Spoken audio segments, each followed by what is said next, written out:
My husband left our child and me while there was an intruder in our house. My husband Troy always talked about being the man of the house. That's what husbands do, Lily. We protect our families. He'd puff out his chest at neighborhood barbecues, telling everyone how he'd handle any threat to his family. These criminals wouldn't know what hit them. October 15th, 2:47 a.m., glass breaking downstairs. I shook Troy awake. Someone's in the house. He sat up, listened. Our 4-year-old son Nate was sleeping between us because of nightmares. Troy grabbed his phone, then jumped out of bed. I'm calling 911 from the car, he whispered. What? What about us? I need to get help. Stay quiet. He was already pulling on his shoes. Troy, don't leave us here. I'll be right outside. I can flag down the cops faster. He slipped out the bedroom door. I heard his footsteps on the stairs, the back door opening, his car starting. He drove away. I grabbed Nate, locked us in the bathroom, and called 911 myself while someone ransacked our living room. The intruder left after taking our TV and my grandmother's jewelry. Police arrived 12 minutes later. Troy pulled up right behind them. Thank God you're safe, he said, hugging me in front of the officers. Smart thinking, getting back up, one cop told him. Troy nodded like he'd orchestrated the whole response. The next morning, he explained his strategy over breakfast. Listen, Lily. One person needed to get to safety to ensure help arrived. Basic survival tactics. You left your son. To save him. What if I'd stayed and the guy came upstairs? Then we'd all be victims. I made the tactical choice. The coward's choice. Don't be emotional about this. Men think strategically. Women just react. When my sister asked what happened, Troy told her, I coordinated with law enforcement while Lily panicked in the bathroom. At his brother's house, he became the hero who outsmarted a burglar. You have to think 3 steps ahead in these situations. I started taking self-defense classes. Troy laughed. Lily's learning karate now. Guess she doesn't trust me to protect her. Exactly right, I said. He stopped laughing. I installed new locks, security system, motion lights. Troy complained about the expense. We already got robbed once. Lightning doesn't strike twice. I bought a baseball bat for the bedroom. Troy moved it to the garage. You'll hurt yourself swinging that around. I moved it back. I taught Nate our new safety plan. If anything happens, we go to the bathroom, lock the door, call 911. We practiced until he knew it perfectly. Troy called it paranoid. You're scaring the kid with your doomsday prep. 3 years passed. I kept training. Troy kept talking. He'd retell the burglar story at every gathering, each version making him more heroic. I had to make a split-second decision to save my family. Meanwhile, he'd gained 40 pounds and couldn't run up our stairs without wheezing. His idea of home security was leaving the porch light on. Last month, Troy was staying at his brother Keith's house while Keith was traveling. Just Troy alone, watching the place. 3 a.m., someone broke in through the sliding door. Troy called me, whispering, panicked. Lily, someone's in Keith's house. I'm in the bedroom. What do I do? Call 911. I can't. They'll hear me. Can you call for me? Where's your tactical thinking, Troy? This isn't funny. I'm scared. Just get to your car. Flag down the cops yourself. I can't get to the car. They're downstairs. One person needs to get to safety to ensure help arrives. Remember? Basic survival tactics. Lily, please. Men think strategically. Don't be emotional about this. Are you seriously doing this right now? I'm 3 steps ahead like you taught me. The intruder took Keith's golf clubs and laptop while Troy hid in a closet for 40 minutes. He called 911 himself eventually, whisper crying to the dispatcher. Keith's security camera caught Troy sneaking out the back window after the burglar left, falling into the bushes, Army crawling to hide behind the trash cans until police arrived. Keith sent me the footage. I didn't share it anywhere, didn't need to. Troy's own retelling gave him away.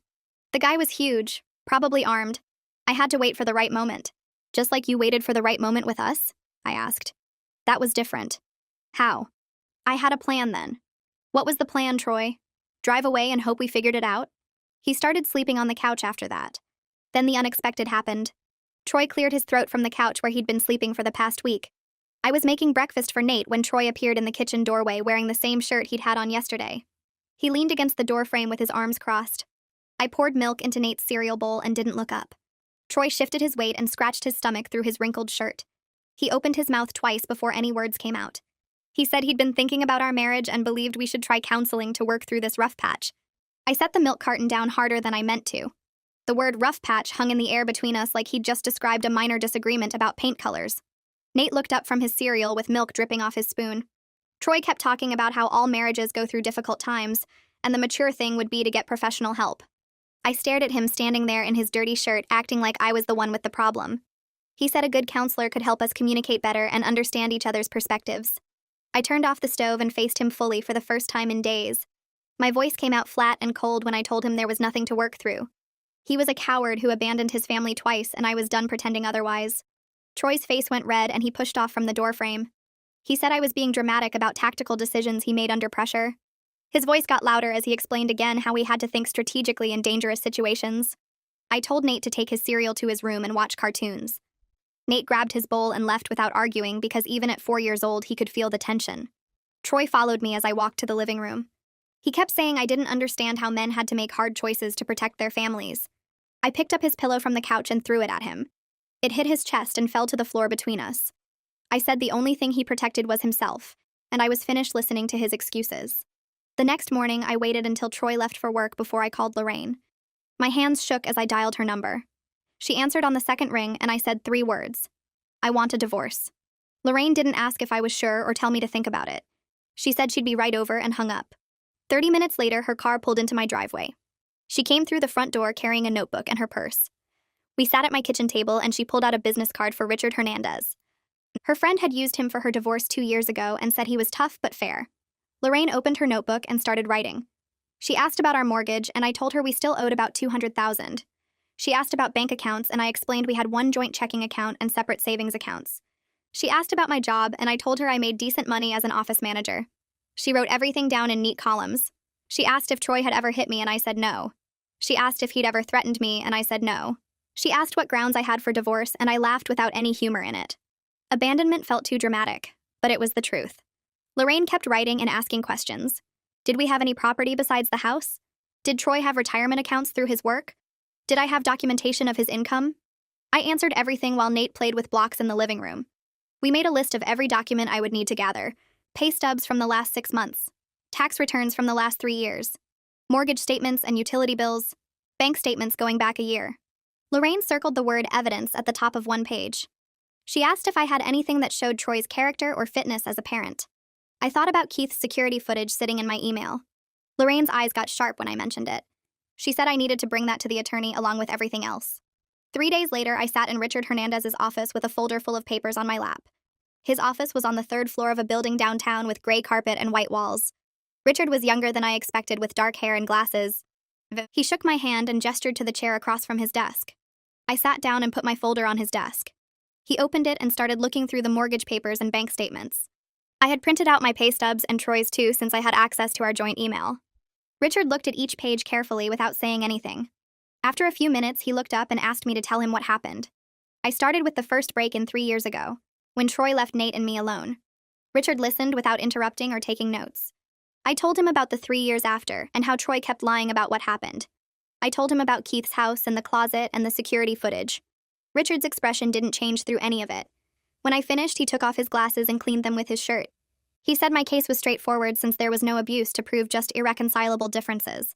The words sounded clinical and cold, but also exactly right. Richard put his glasses back on and asked about custody. I said I wanted primary custody of Nate.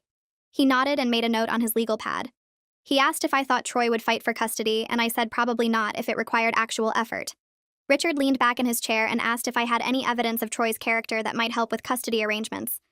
I mentioned Keith's security footage again. Richard's whole face changed. His eyes got brighter and he sat forward.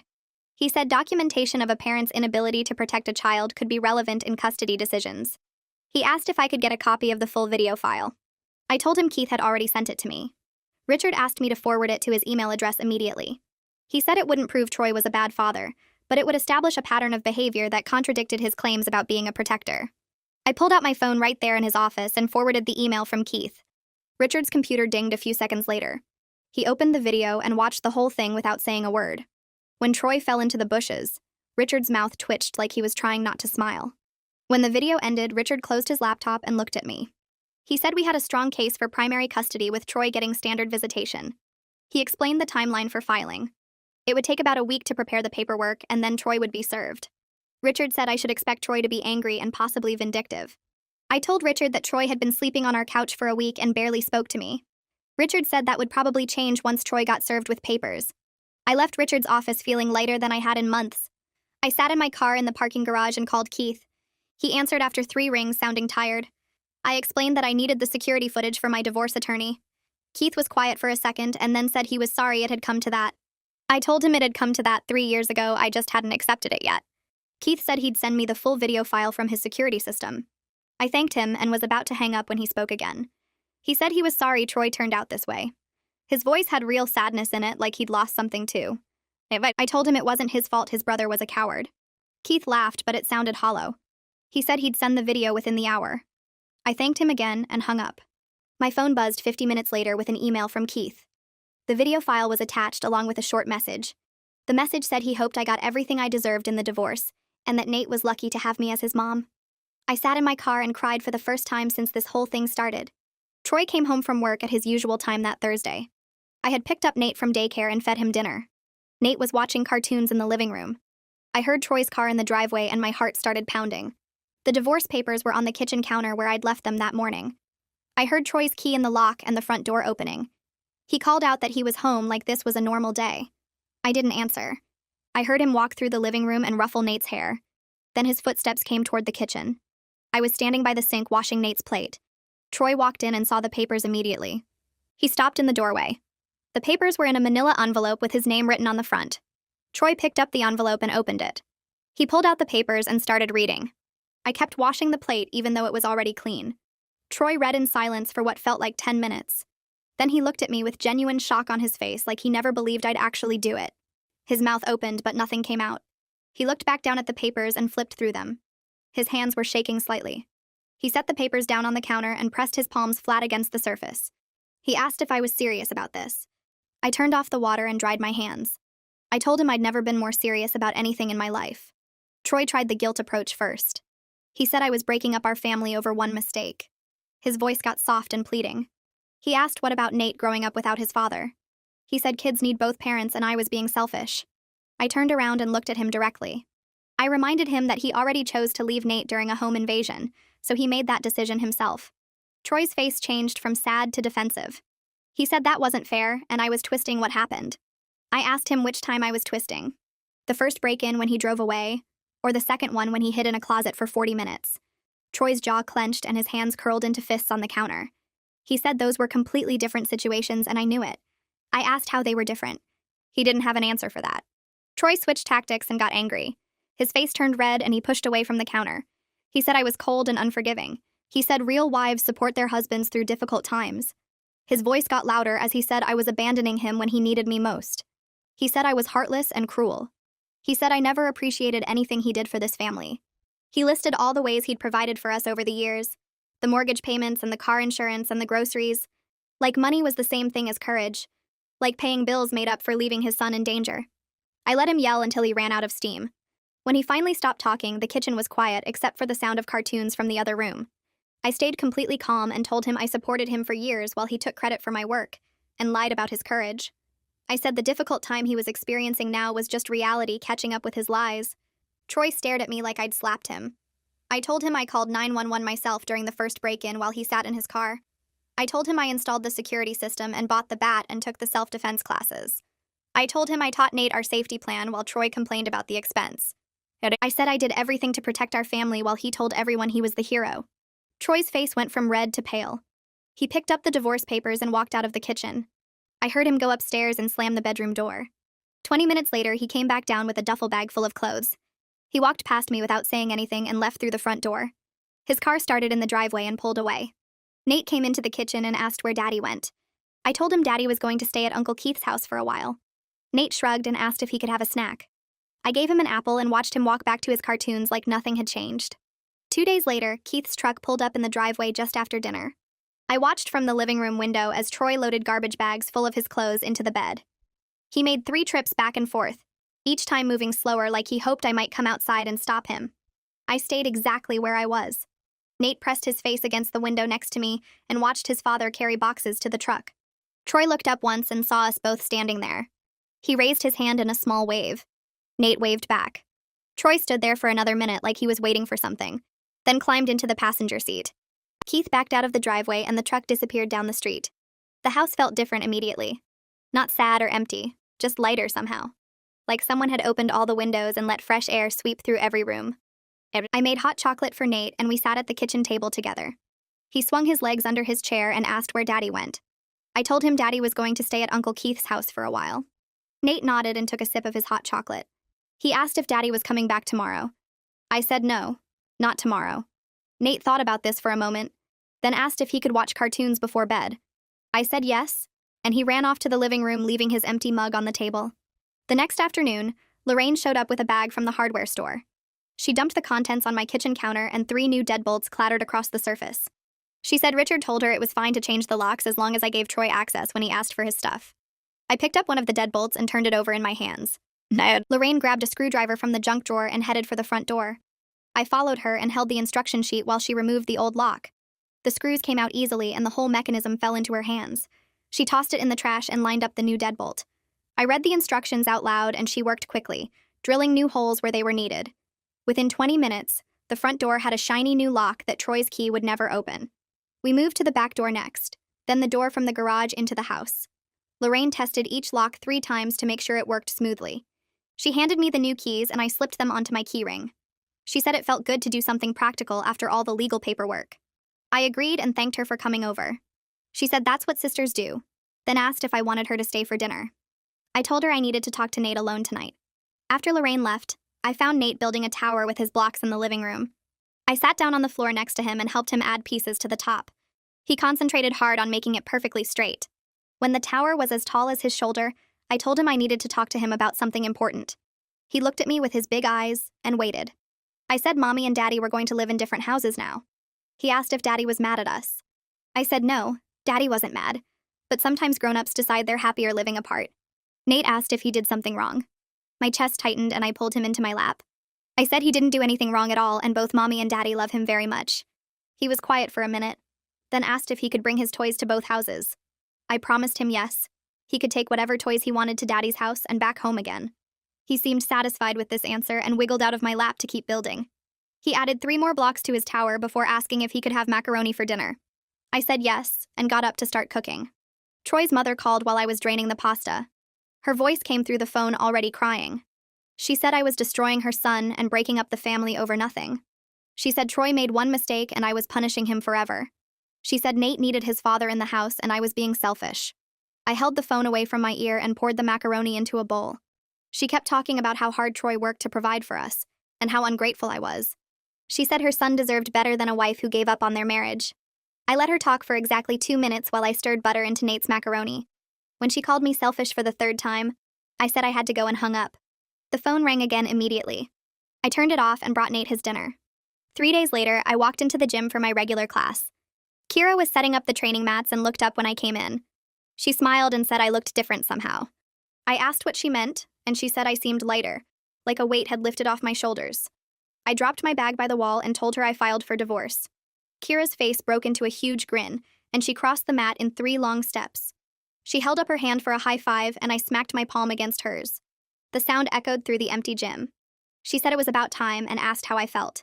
I said I felt free for the first time in years. Kira said she could tell and that I'd been carrying Troy's fear around like it was my own. Other students started arriving and we began the warm-up, but I couldn't stop smiling. During partner drills, I moved faster and hit harder than I had in months. Kira noticed and called out encouragement across the mat. After class, she asked if I wanted to grab coffee sometime. I said yes, and we exchanged numbers. Richard called 4 days after that while I was making lunch. He said Troy hired an attorney and filed a response to the divorce petition. I asked what it said, and Richard explained that Troy was requesting joint custody with equal parenting time. He asked if I was comfortable with that arrangement given Troy's history. I said absolutely not. I told Richard I wanted primary custody with Troy getting supervised visitation at first. Richard asked if I had specific concerns about Troy's parenting. I reminded him about the break-in and how Troy left me and Nate alone in the house. I said Troy had never been alone with Nate for more than a few hours, and I didn't trust him to keep our son safe. Richard said those were valid concerns and he would draft a custody proposal.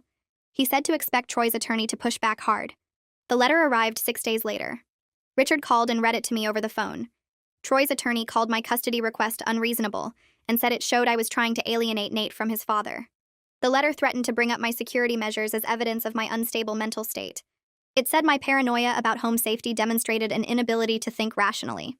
Richard laughed while he read that part. I asked what was funny, and he said this strategy was going to backfire badly on Troy's attorney. He explained that my security preparations showed responsible parenting, especially since we actually were robbed. Richard said he would respond with documentation of everything I'd done to protect our family while Troy did nothing. I spent the next 2 days gathering evidence. I pulled out receipts for the security system, the new locks, the motion lights. I found my records from the self-defense classes showing 3 years of consistent training. I wrote down the safety plan I taught Nate and how we practiced it together. I documented the baseball bat Troy tried to hide in the garage. I made copies of the police report from our break-in. I printed out emails where Troy complained about the expensive security measures. I put everything in a folder and dropped it off at Richard's office. He flipped through the pages and nodded with approval. He said this painted a clear picture of a mother who took reasonable steps to protect her child while the father dismissed her concerns. He said Troy's attorney just handed us the custody case. 2 months crawled by with lawyers exchanging letters and filing motions. Richard kept me updated on every development but said we needed to wait for the mediation date. Finally, the notice arrived in the mail. We had a mediation session scheduled for the following Tuesday at 10 in the morning. I took the day off work and dropped Nate at Lorraine's house. I arrived at the mediator's office 15 minutes early and sat in my car rehearsing what I wanted to say. Richard pulled up right on time and we walked in together. The waiting room had gray carpet and uncomfortable chairs. Troy was already there in a suit that looked new. He sat up straight with his hands folded on his lap, trying to look confident. His attorney sat next to him reviewing papers. The mediator called us into the conference room and we all took seats around a long table. The mediator introduced herself and explained how the process would work. She said we were here to discuss custody arrangements and hopefully reach an agreement. She looked at Troy and asked him to explain his position. Troy launched into a speech about being an involved father who wanted equal time with his son. The mediator listened and made notes. Then she looked up and asked Troy to explain the security footage from Keith's house. Troy's face went pale and his confident expression cracked. He glanced at his attorney, who looked just as surprised by the question. Troy cleared his throat and said the incident at Keith's house was taken out of context. He said he made a strategic decision to wait for the right moment to call for help. The mediator cut him off and asked why he didn't call for help from inside the closet. Troy stammered and said he was afraid the intruder would hear him. The mediator asked if he had his phone with him in the closet. Troy said yes. The mediator asked why he didn't text for help or use any silent method to contact police. Troy's mouth opened, but no sound came out. His attorney leaned over and whispered something urgent in his ear. Troy's shoulders slumped. The mediator pulled out her folder of documents and flipped through several pages of my security preparations. She asked Troy directly why he moved the baseball bat from the bedroom to the garage. Troy shifted in his chair and repeated his earlier claim about me hurting myself with it. The mediator wrote something on her notepad that made Troy's attorney close his eyes briefly and shake his head. Richard caught my eye and gave the tiniest nod. The mediator asked several more questions about my self-defense training, the security system installation, and the safety plan I taught Nate. Troy tried to interrupt twice to explain his perspective, but his attorney touched his arm to stop him. After 90 minutes of questioning, the mediator announced we would break for lunch and reconvene at 1 o'clock. Richard and I walked to a sandwich shop 2 blocks away. He ordered a turkey club and I got a salad I barely touched. Richard told me the mediation was going extremely well from our perspective. Troy's credibility was destroyed and his attorney knew it. Richard expected them to accept my custody terms rather than risk going to court where a judge would hear about Keith's security footage and Troy's pattern of abandoning his family during emergencies. He said Troy's attorney was competent enough to recognize a losing position when he saw one. I asked what would happen if Troy refused to accept reasonable terms. Richard said we would go to court, present all our evidence, and let a judge decide, but he was confident Troy's attorney would advise against that strategy. We finished eating and walked back to the mediator's office. Troy and his attorney were already in the waiting room when we arrived. Troy wouldn't look at me. The mediator called us back into the conference room at 1:15. Before she could start speaking, Troy's attorney requested a private conversation with Richard. The 2 lawyers stepped out into the hallway and closed the door behind them. Troy stared at the table. I sat perfectly still and waited. The mediator made notes on her laptop. 20 minutes passed in near silence except for the sound of her typing. Finally, the door opened and both attorneys returned. Troy's attorney looked resigned as he sat down next to his client. Richard took his seat next to me with a completely neutral expression. Troy's attorney announced they would accept primary custody with me and standard visitation for Troy. Troy's face went red and he started to protest, but his attorney cut him off with a firm look. The mediator asked if both parties agreed to move forward with custody arrangements. Requested Reds is on Spotify now. Check out link in the description or comments. I said yes immediately.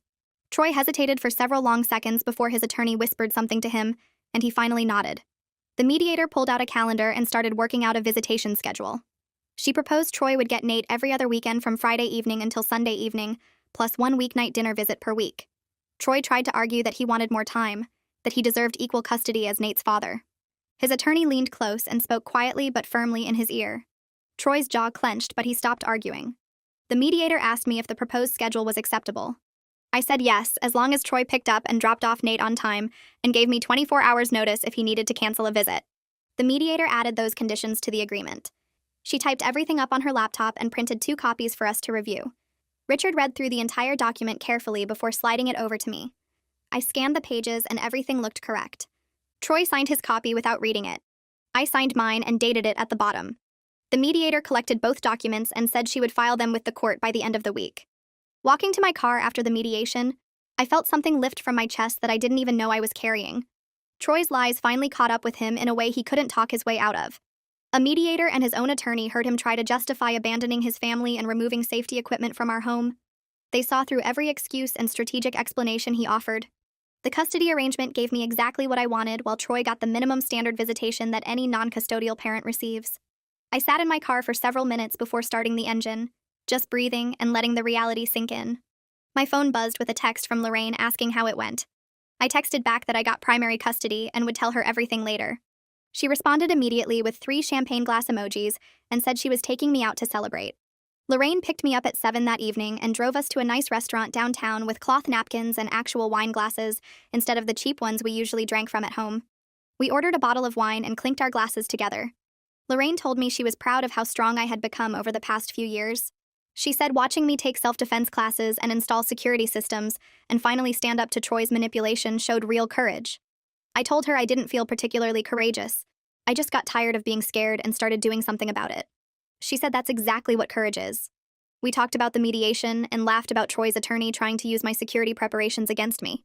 Lorraine said any reasonable person would see those as responsible parenting choices, especially after we were actually robbed. I realized she was right about something else too.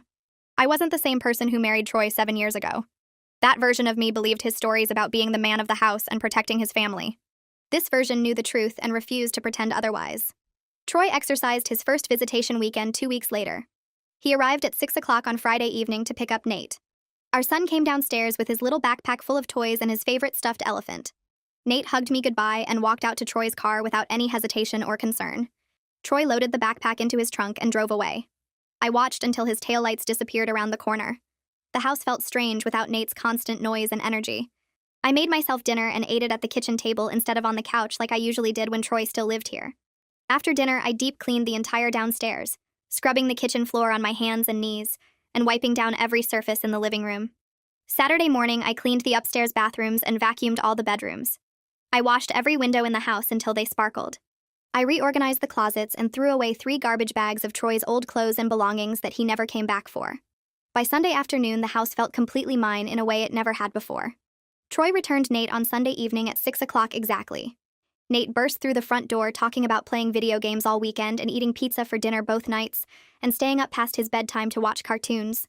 Troy stood in the doorway looking exhausted.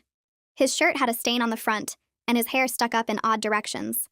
I asked if everything went okay. Troy said it was fine, just tiring. I realized he had never actually had to parent alone for 2 full days before. When we were married, I handled all of Nate's meals and bedtime routines and entertainment while Troy watched television or worked on his laptop. Now he was discovering what it actually meant to be responsible for a 4-year-old child without anyone to help. Nate ran upstairs to put his toys away. Troy lingered in the doorway for a moment like he wanted to say something, then just turned and walked back to his car. I closed the door and locked it behind him. 3 months into our separation, Richard called to discuss the financial negotiations. He explained that we needed to decide what to do about the house. The options were for me to buy out Troy's half of the equity, sell the house and split the proceeds, or let Troy buy out my half. He asked which option I preferred. I said I wanted to keep the house if possible. This was where Nate grew up and where all his friends lived and where he felt safe. Richard said he would get the house appraised and calculate how much I would need to pay Troy for his share. He warned me that it might be expensive and asked if I had savings or access to funds.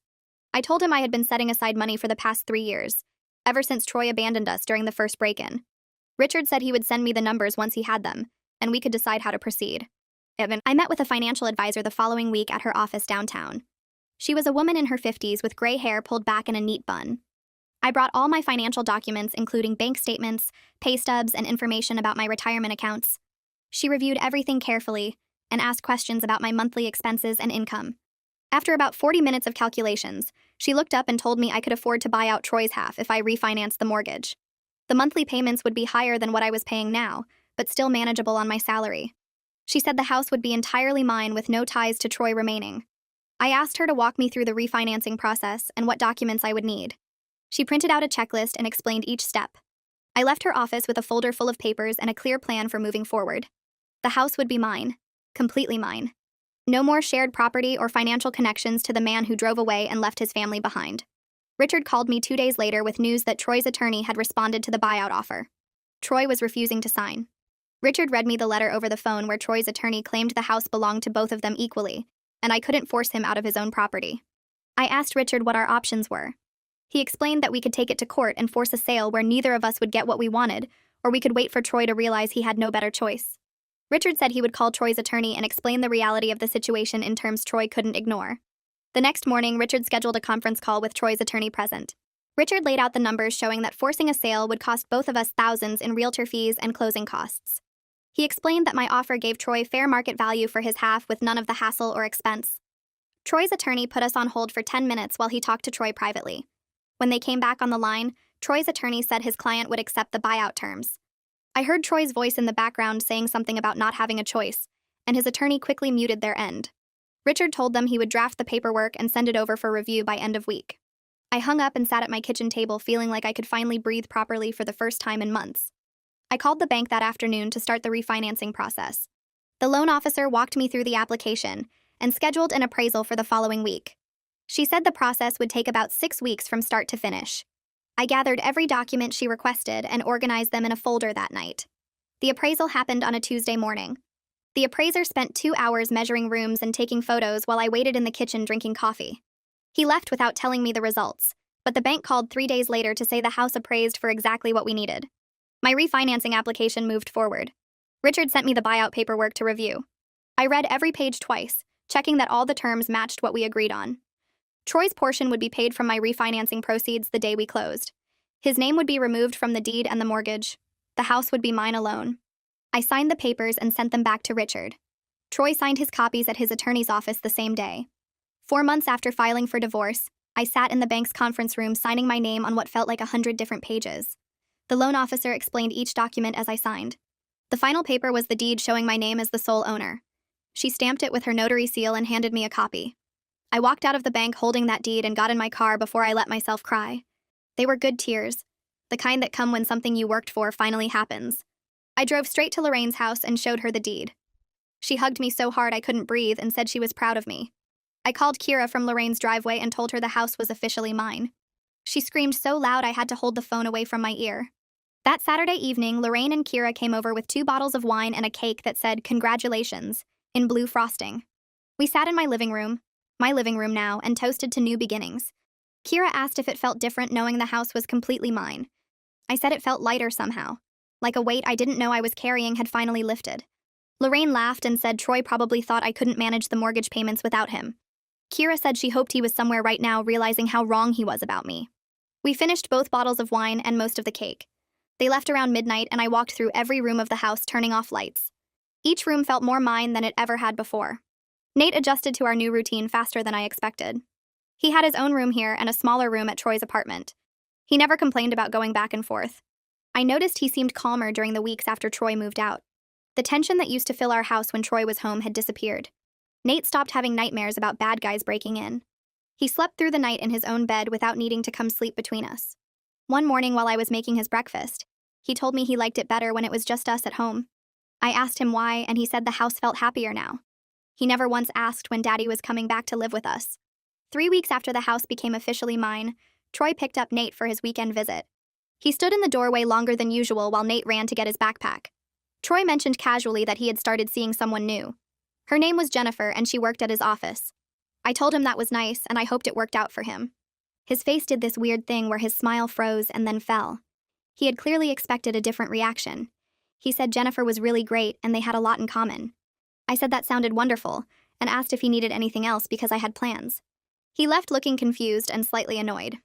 Nate came back with his backpack and gave me a hug before running out to Troy's car. The next week was Nate's parent-teacher conference at his preschool. I arrived 15 minutes early and sat in the hallway waiting for my turn. Troy was supposed to come, but he texted an hour before saying he couldn't make it because of work. The teacher called me in, and we sat at a small table covered with Nate's artwork. She pulled out a folder of his schoolwork and showed me his progress. Then she smiled and said Nate talked about me constantly in class. She said he told all the other kids that his mommy was really strong and could fight bad guys. He had announced during circle time that I could fix anything that broke in our house. The teacher said she had never seen a child so proud of their parent. My eyes filled with tears and I had to look down at the table for a minute. She handed me a tissue and said I was clearly doing something very right. I thanked her and left the conference feeling like my heart might burst. 6 months after I filed for divorce, Richard called me on a Tuesday morning while I was getting ready for work. He said the divorce was final. The judge had signed the papers and it was officially done. I was no longer married to Troy. I thanked Richard for everything he had done and hung up the phone. I stood in my bedroom holding my phone and waiting to feel something big. Instead, I just felt relief, like someone had opened a window in a stuffy room. I went to work and had a completely normal day. That evening, I cooked dinner for Nate and helped him with a puzzle. We watched a cartoon before bedtime and I tucked him in like always. Nothing felt different because my life had already changed months ago, when I decided to stop accepting Troy's version of reality. 3 months later, Troy called me on a Saturday afternoon. His voice sounded different, smaller somehow. He said Jennifer had broken up with him the week before. He wanted to talk about us and what we used to have together. I told him there was no us anymore, and there hadn't been for a long time. He said we had good years together before everything went wrong. I reminded him that we had a marriage where he lied constantly about who he was and what he had done. I said I was much happier now than I ever was with him. He tried to argue, but I told him I had to go and hung up. He didn't call back. 2 weeks after that conversation, my boss called me into her office. I thought I was in trouble for something, but she smiled and told me to sit down. She said the company was creating a new team lead position, and she wanted to offer it to me. The promotion came with a significant raise and more responsibility. She said she had noticed my confidence and leadership skills had improved dramatically over the past year. She asked if I was interested. I said yes before she even finished explaining the details. I left her office and texted Lorraine and Kira the news. They both responded with celebration emojis and demanded we go out to celebrate that weekend. I picked up Nate from daycare that afternoon and told him Mommy got a promotion at work. He asked what that meant, and I explained that it meant I did a good job, and now I would have more important work to do. He said he knew I was good at my job because I was good at everything. I hugged him tight and drove us home to our house, the one that was completely ours, where we were building a life that had nothing to do with Troy's lies or his version of who I was supposed to be. A week after my promotion, Kira pulled me aside after class and asked if I wanted to help teach the beginner self-defense session on Saturday mornings. She said the new students always asked about me and wanted to know my story. She told me I was an inspiration to them, and she thought having me assist would make a real difference. I agreed without thinking twice about it. That first Saturday, I stood in front of 12 women who looked just like I had 3 years ago, nervous and unsure but determined to learn. I showed them basic strikes and blocks while Kira corrected their form. One woman asked me why I started training, and I told her the truth about Troy leaving us during the break-in. I watched their faces change as they realized I wasn't just some fitness person teaching moves. I was someone who actually needed these skills.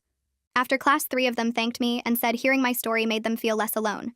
I drove home feeling like I had found something I was meant to do. The following weekend, Troy was supposed to pick up Nate on Friday evening, but he texted at 4 saying something came up at work and he couldn't make it.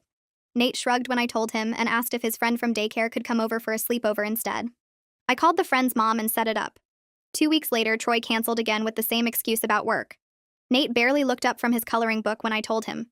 He just asked if we could make pancakes for breakfast and watch cartoons all morning. I said yes, and realized my son was completely fine without his father's presence. He had stopped asking when Daddy was coming and stopped talking about their visits unless I brought it up first. 8 months after filing for divorce, I was pushing my cart through the grocery store when I saw Troy in the produce section with a woman I didn't recognize. He had gained at least another 20 pounds, and his face looked puffy and tired. The woman next to him was young, maybe mid-20s, and she kept looking at her phone while Troy picked through the apples. I was wearing my gym clothes after teaching a morning class, and I felt strong and healthy and completely unbothered by seeing him. Troy looked up and made eye contact with me across the vegetables. His expression shifted from surprise to something like embarrassment. He walked over with the woman trailing behind him and tried to start a conversation about how good I looked. I thanked him and kept loading produce into my cart. He introduced the woman as Jennifer, and she gave me a tight smile that didn't reach her eyes. Troy started talking about the weather and asking about Nate in this fake, casual way that made it clear he was performing for Jennifer. She checked her phone again and touched his arm while saying they needed to get going. Troy nodded and said it was good seeing me. I waved and told them to have a nice day, then went back to my shopping. I felt absolutely nothing about the encounter except maybe a little relief that he was someone else's problem now. I finished my shopping and drove home thinking about what to make for dinner, and Troy didn't cross my mind again. The next month, Nate started kindergarten, and I went to the parent orientation by myself because Troy forgot about it. He sent me a text 2 hours after it ended apologizing and saying work had been crazy. I sat in the classroom with the other parents while the teacher explained the curriculum and daily schedule. A mom next to me asked if my husband couldn't make it, and I told her I was divorced. She nodded like she understood and didn't ask any follow-up questions. The other parents naturally assumed I was a single mom, and I didn't bother explaining the situation because it was basically true anyway. I had been doing everything alone for years, even when Troy lived in the house. The orientation ended, and I collected the papers and forms to fill out at home. Nate ran up to me in the hallway, excited about his new classroom and his cubby with his name on it. I took his hand and we walked to the car together, just the two of us like always. That weekend, I packed our bags and drove Nate to the beach 2 hours away. We got a cheap motel room right on the water and spent Saturday building sandcastles and collecting shells. Nate ran back and forth from the water carrying buckets of wet sand for our castle.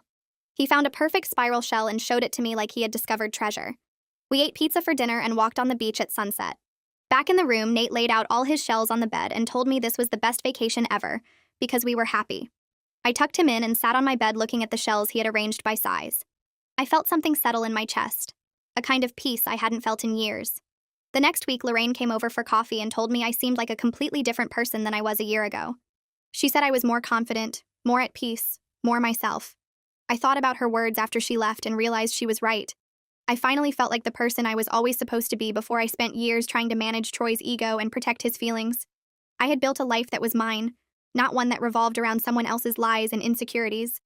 I looked around my house with its new locks and security system and felt proud of everything I had created. 2 days later, Troy called while I was making dinner. He asked if we could talk about reducing his child support because he was having financial difficulties. I told him to contact Richard and hung up. Richard called me the next morning and said he had reviewed Troy's financial records that Troy was required to provide. Richard explained that Troy's spending on entertainment and dining out had actually increased over the past few months, not his necessary expenses. Richard told Troy's attorney the answer was no and sent me an email confirming everything. I texted back a thank you and went back to work without giving it another thought. 10 months after filing for divorce, I was teaching my regular Wednesday evening self-defense class when a new student mentioned during the warm-up that her husband kept talking about protecting her, but never actually did anything practical about home security. She said he just made promises and told her not to worry. I shared my story about Troy and the break-in and his pattern of talking big but doing nothing. After class, the new student thanked me and said hearing that helped her see her situation more clearly.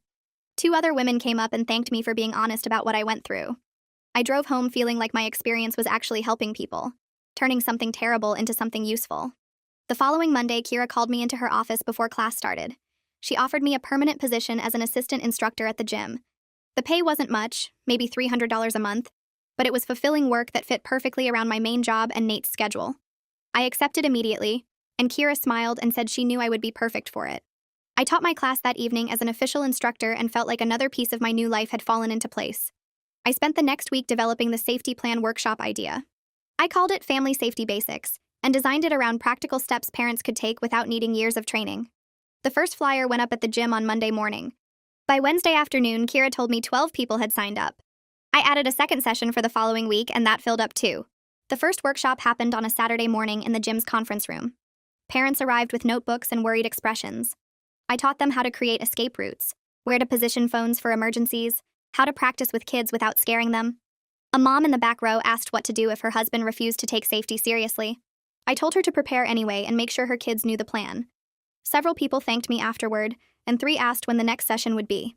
That night, Nate climbed into bed and asked me to check under it for monsters like always.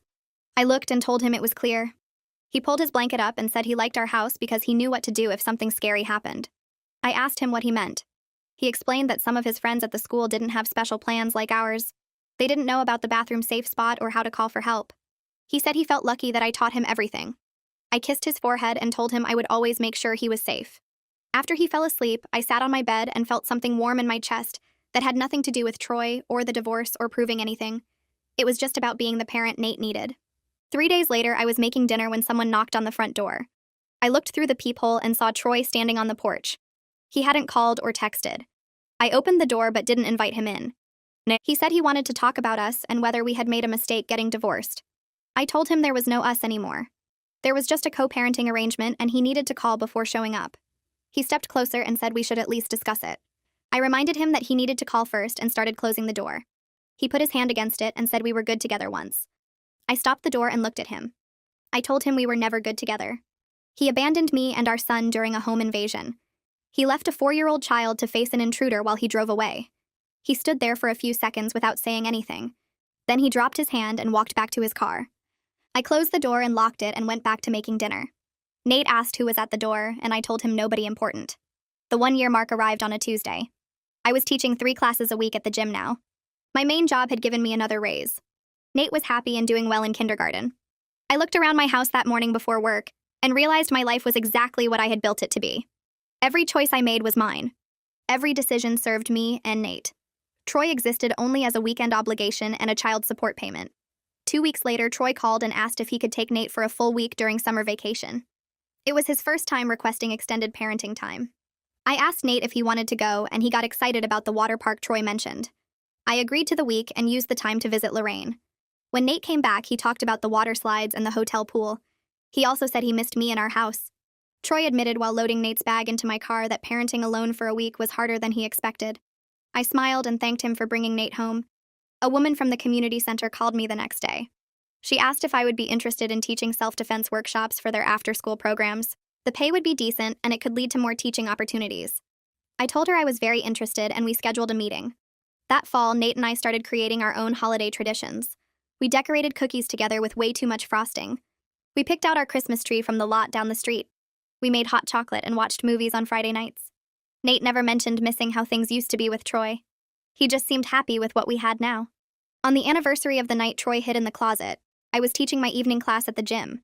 We were working on defensive stances, and I was demonstrating proper foot placement. Halfway through the class, I realized I hadn't thought about Troy in days. My life wasn't about what he did or didn't do anymore. It was about the strong, capable person I had become and the safe, happy home I built for my son and myself. So yeah, that's the whole thing. Nothing too deep, just another random story I somehow turned into a whole video. Thanks for hanging out. It's always chill talking here.